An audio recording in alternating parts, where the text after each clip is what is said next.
Well, I discovered a long forgotten football rivalry this past week. Okay, maybe it hasn't been entirely forgotten, but this famous 1995 Northwestern win over Notre Dame wasn't just a big win for an underdog school. It brought back memories of an old rivalry.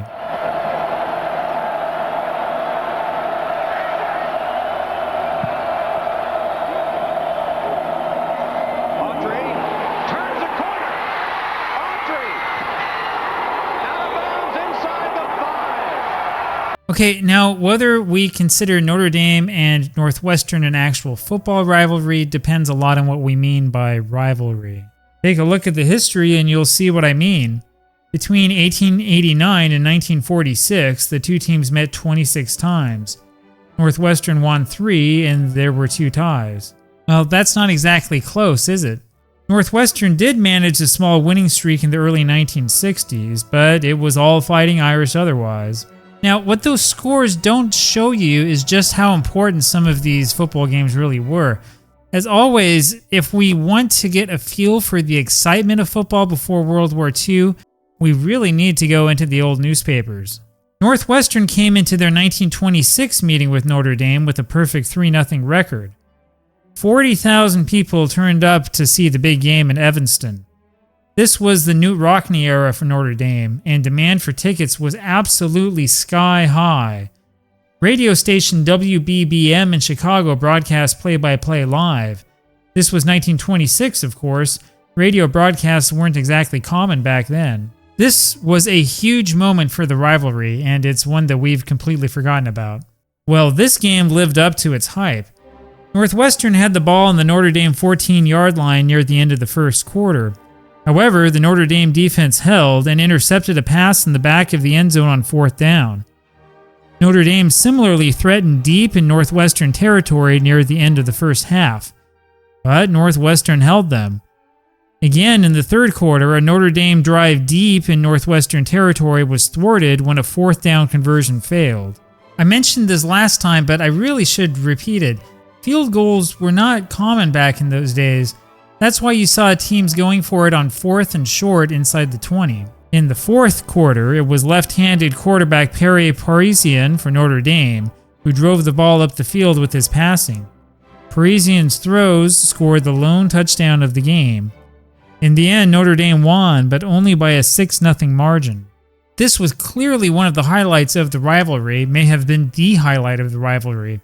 It was one of the closest games that Notre Dame would play in all of 1926. Northwestern went undefeated the rest of the way in 1926. They wound up co-conference champions with Michigan in the old Big Ten. Notre Dame, meanwhile, nearly went undefeated before losing to Carnegie Tech in a huge upset in late November. This was one of the biggest upsets in the history of college football. Notre Dame had been considered unbeatable, largely because of its emphatic victory over Northwestern. Boy, I could probably make an entire video about that game alone.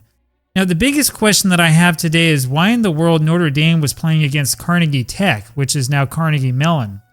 But, of course, the sport was a lot different back in those days. Anyway, back to Northwestern and Notre Dame. In 1935, Notre Dame came into the matchup undefeated and looking strong. Northwestern beat them 14-7 in a driving rainstorm. The end of this one was nothing short of dramatic. Notre Dame in black were only a few yards away,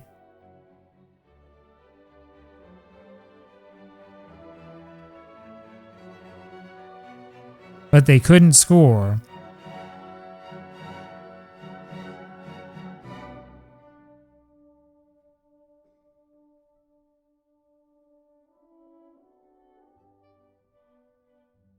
This Northwestern interception sealed the deal. A year later, the tables were turned. In 1936, Northwestern were undefeated and went to South Bend on the last day of the season. This was another huge matchup, one that received extensive live radio coverage. This time, however, the result was never in doubt.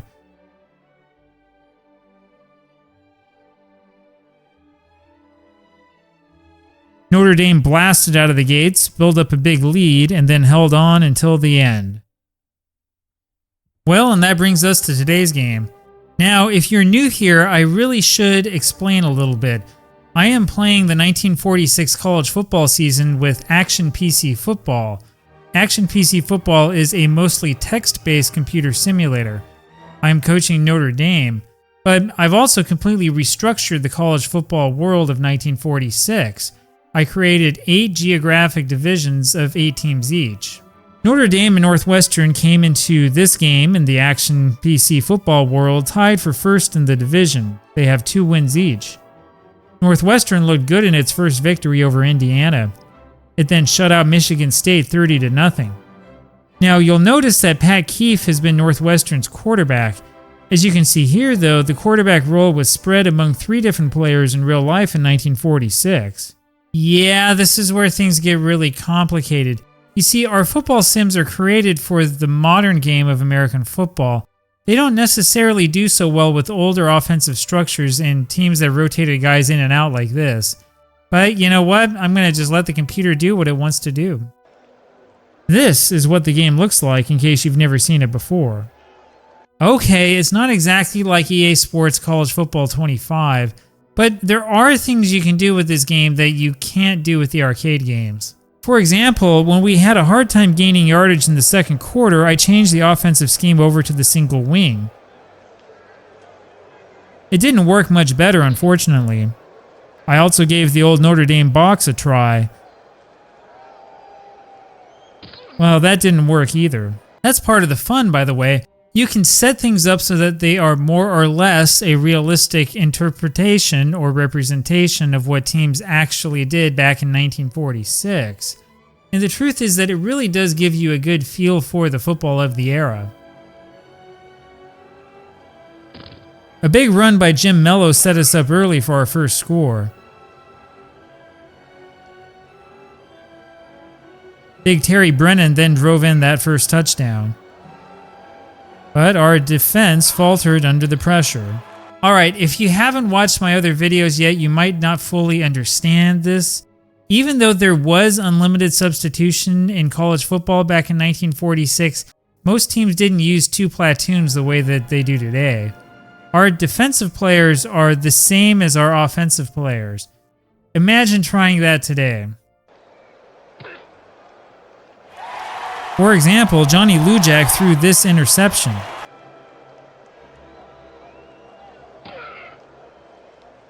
Minutes later, he then intercepted a pass of his own. Have you ever seen that happen in college football? A player throws an interception and then intercepts the ball on defense just a few minutes later? At halftime, things looked pretty grim. It was a 7-7 tie. We managed only 98 yards of total offense. Meanwhile, Northwestern were really struggling with only 63 total yards. Well, I guess you'd call this an old-fashioned football game. However, our defense started to falter in the third quarter.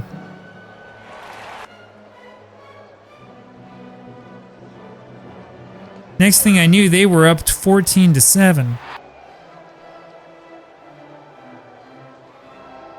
But we had Jim Mello, who knows how to run. Late in the game, I used a bit of trickery to open up some space for another touchdown. Bill Gompers made the crucial run. In the end, it was Terry Brennan making the big interception to preserve a 20-14 victory. It was close, but we stayed in control. Keefe, the Northwestern quarterback, went 3 for 14 for only 48 yards and threw 2 interceptions. He had a 1.8 passing rating.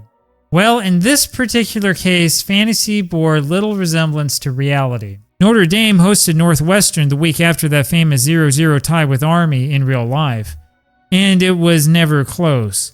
Notre Dame were simply dominant in real life, powering ahead to an easy 27-0 victory. I guess that's the reason we play these games, isn't it? Now, part of the fun is rewriting history and seeing what would happen if things were just a little bit different. We are now in first place after 3 games.